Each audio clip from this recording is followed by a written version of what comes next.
Assalamualaikum warahmatullahi wabarakatuh. Selamat pagi dan salam sejahtera untuk kita semua. Perkenalkan, saya Eka Rahayu dengan NIM 8565111592 selaku perwakilan dari kelompok 1. Pada kesempatan kali ini, saya akan mempresentasikan modul ajar atau rancangan perencanaan pembelajaran dengan mata pelajaran Pendidikan Pancasila dan Kewarganegaraan atau PPKN. Untuk kelas 2, fase A, kurikulum merdeka dengan topik mengenal hak dan kewajiban di kehidupan sehari-hari. Mari kita mulai. Presentasi ini saya akan menjelaskan beberapa bagian penting dalam modul ajar, mulai dari identitas, pembelajaran, karakteristik peserta didik, materi pelajaran, desain pembelajaran, kegiatan pembelajaran, asesmen, hingga LKPD yang digunakan. Pertama, itu di bagian identitas pembelajaran, dijelaskan bahwa modul ini digunakan pada mata pelajaran PPKN kelas 2 fase A, semester 1 tahun pelajaran 2025-2026 dengan alokasi waktu 2 jam pelajaran atau sekitar 70 menit. Topik pembelajaran yang dibahas yaitu hak dan kewajiban dalam kehidupan sehari-hari. Selanjutnya pada bagian identifikasi murid, dijelaskan bahwa murid kelas 2 pada umumnya sudah mengenal hak dan kewajiban melalui pengalaman di rumah, sekolah, dan lingkungan sekitar. Namun pemahaman mereka masih sederhana sehingga pembelajaran perlu dibuat konkret, menarik, dan dekat dengan kehidupan sehari-hari peserta didik. Dalam modul ini juga dijelaskan bahwa murid lebih tertarik pada pembelajaran yang menggunakan gambar, video singkat, cerita, diskusi kelompok, dan tanya jawab. Oleh karena itu, guru memanfaatkan media visual interaktif seperti Canva atau PowerPoint atau gambar agar suasana belajar lebih aktif dan menyenangkan. Selain itu, kebutuhan belajar peserta didik juga diperhatikan berdasarkan gaya belajar masing-masing. Murid visual diberikan gambar dan media visual. Murid auditori diberikan penjelasan lisan dan diskusi. Murid kinestetik diberikan aktivitas langsung seperti pembuatan karya atau berdiskusi kelompok, sedangkan murid berkebutuhan khusus diberikan pendampingan dan penyederhanaan instruksi tugas. Selanjutnya saya akan menjelaskan bagian materi pembelajaran. Materi dalam modul ini dibagi menjadi 4 jenis, yaitu faktual, konseptual, prosedural, dan metakognitif. Pertama, materi faktual. Peserta didik belajar tentang contoh hak dan kewajiban di rumah maupun di sekolah, misalnya hak mendapatkan pendidikan, hak mendapatkan kasih sayang dan dari orang tua, kewajiban menjaga kebersihan sekolah, dan membantu orang tua di rumah. Pada materi konseptual, peserta didik belajar mengenai pengertian hak dan kewajiban, perbedaan keduanya, hubungan antara hak dan kewajiban, serta pentingnya melaksanakan kewajiban sebelum menuntut hak. Materi ini juga dikaitkan dengan nilai-nilai Pancasila dalam kehidupan sehari-hari. Kemudian pada materi prosedural, berisi peserta didik belajar langkah-langkah melaksanakan hak dan kewajiban dengan tanggung jawab, cara menggunakan hak secara bijak, serta cara menyelesaikan masalah melalui musyawarah apabila terjadi pelanggaran hak dan kewajiban.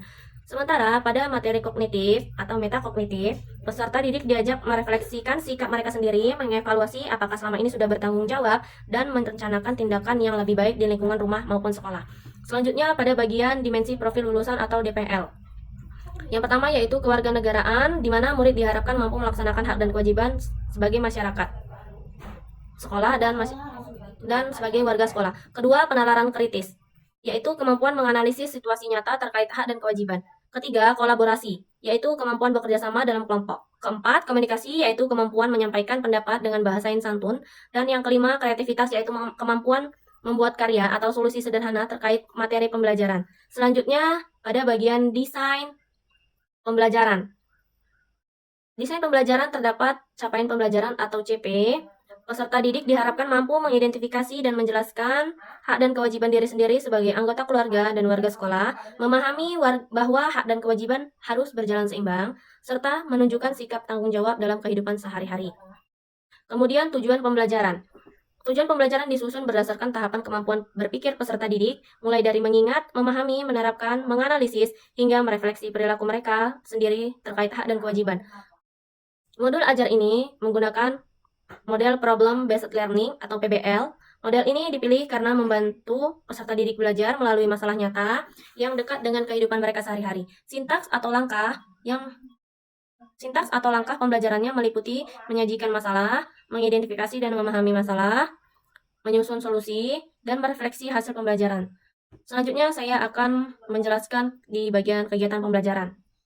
Pada kegiatan awal, guru membuka pembelajaran dengan salam, doa presensi dan apersepsi menggunakan gambar atau poster tentang hak dan kewajiban.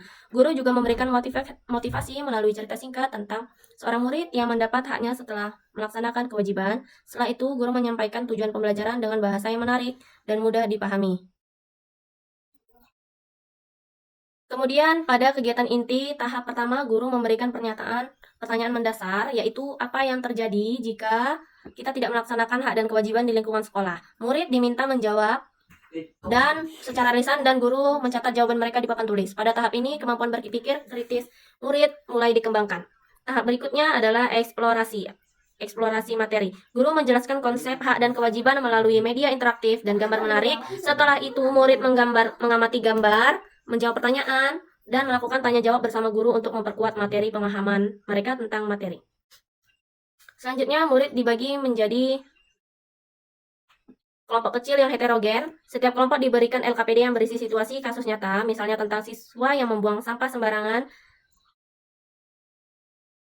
sehingga kelas menjadi kotor, atau siswa yang berbicara keras di perpustakaan sehingga mengganggu teman yang lain sedang belajar. Melalui studi kasus tersebut, murid diminta mendiskusikan hak siapa yang terganggu, kewajiban apa yang harus dilakukan, dan solusi apa yang tepat untuk menyelesaikan masalah tersebut. Pada tahap ini, peserta didik belajar bekerja sama, bertukar pendapat, serta menghargai pendapat teman dalam kelompok. Guru berperan sebagai fasilitator yang membimbing, memantau jalannya diskusi, serta memberikan umpan balik pada setiap kelompok. Guru juga memberikan apresiasi pada kelompok yang bekerja sama dengan baik agar murid lebih termotivasi. Setelah diskusi selesai, setiap kelompok merepresentasikan hasil diskusi mereka di depan kelas. Kelompok lain diberikan kesempatan untuk memberikan tanggapan atau pertanyaan sehingga tercipta diskusi kelas yang aktif dan positif. Selanjutnya masuk pada tahap refleksi. Murid diminta menjawab pertanyaan refleksi secara mandiri, seperti apakah mereka sudah melaksanakan hak dan kewajiban dengan baik di sekolah, dan apa yang akan mereka lakukan berbeda mulai besok. Tahap refleksi ini sangat penting karena membantu murid menyadari perilaku mereka sendiri dan menumbuhkan rasa tanggung jawab. Pada kegiatan penutup, guru bersama murid menyimpulkan materi pembelajaran bahwa hak dan kewajiban harus berjalan dengan seimbang agar tercipta kehidupan yang tertib, nyaman, dan harmonis. Guru juga memberikan umpan balik positif, menyampaikan rencana pembelajaran berikutnya, lalu menutup pembelajaran dengan doa dan salam. Selanjutnya, pada bagian asesmen terdapat 3 jenis penilaian. Pertama, asesmen diagnostik untuk mengetahui pemahaman awal murid melalui tanya jawab lisan. Kedua, asesmen formatif untuk menilai proses belajar murid melalui observasi, aktivitas kelompok, dan sikap peserta didik. Ketiga, asesmen sumatif berupa refleksi tertulis dan hasil LKPD yang dinilai menggunakan rubrik pengetahuan dan keterampilan. Rubrik penilaian dalam modul ini meliputi penilaian sikap seperti tanggung jawab, disiplin, peduli, dan kerjasama. Selain itu juga terdapat penilaian pengetahuan. Penilaian pengetahuan seperti kemampuan presentasi, penguasaan materi, dan kemampuan refleksi diri peserta didik. Terakhir, modul ini dilengkapi dengan LKPD yang berisi cerita konseptual tentang tokoh bernama Budi yang belajar memahami hubungan antara hak dan kewajiban. Selain itu, terdapat studi kasus dan refleksi diri yang membantu peserta didik memahami materi secara lebih nyata dan bermakna.